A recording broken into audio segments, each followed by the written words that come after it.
السلام علیکم ورحمۃ اللہ وبرکاتہ۔ شادی ہونے کے بعد ہر انسان کی یہ فطری خواہش ہوتی ہے کہ میں صاحب اولاد ہو جاؤں۔ چنانچہ مرد بھی اس کا خواہش مند ہوتا ہے اور اس کے لیے دعائیں کرتا ہے، اور عورت بھی اس کی خواہش مند ہوتی ہے اور اس کے لیے دعائیں کرتی ہے۔ انبیاء کرام علیہم السلام نے بھی اس کے لیے دعائیں مانگی ہے۔ حضرت زکریا علیہ السلام نے دعا مانگی، ربی لا تذرنی فردا وانت خیر الوارثین۔ یا رب، آپ مجھے اکیلا نہ چھوڑیے اور آپ سب سے بہتر وارث ہے۔ کسی نبی نے دعا مانگی، ربی حب لی من الصالحین، میرے پروردگار مجھے ایسا بیٹا دیجئے جو نیک لوگوں میں سے ہو۔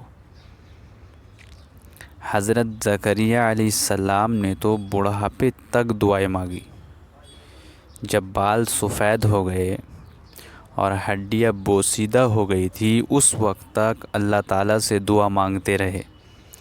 قرآن میں ہے، انہوں نے کہا، ربی انی وہن العظم منی واشتعل الرأس شیبہ، میرے پروردگار میری ہڈیاں کمزور پڑ گئی ہے اور سر بڑھاپے کی سفیدی سے بھڑک اٹھا ہے،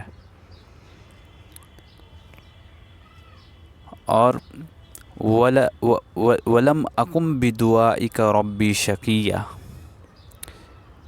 میرے پروردگار میں آپ سے دعا مانگ کر کبھی نامراد نہ ہوا، اب بھی دعا مانگتا ہوں، آپ مجھے چاہے تو عطا فرما سکتے ہیں۔ پھر اللہ تعالیٰ نے ان کی دعا کو قبول کیا اور ان کو بیٹا عطا فرمایا بڑھاپے کی عمر میں۔ تو یہ انسان کی ایک فطری خواہش ہے کہ وہ صاحب اولاد ہو جائے۔ بیٹے اور بیٹی دونوں میں جنس کا فرق ہوتا ہے اور شخصیتوں کا بھی فرق ہوتا ہے، اس لیے دونوں کی تربیت میں کافی فرق پایا جاتا ہے۔ لڑکا اگر بگڑ جائے تو لوگ اس کی شخصیت کو تو برا کہتے ہیں، مگر اس کے ماں باپ کو برا نہیں کہتے، جبکہ بیٹی کا معاملہ اور ہے، وہ خاندان کی عزت سمجھی جاتی ہے۔ اس لیے اس کی تربیت کرتے وقت نیکی اور حیا کی تعلیم زیادہ دینی چاہیے۔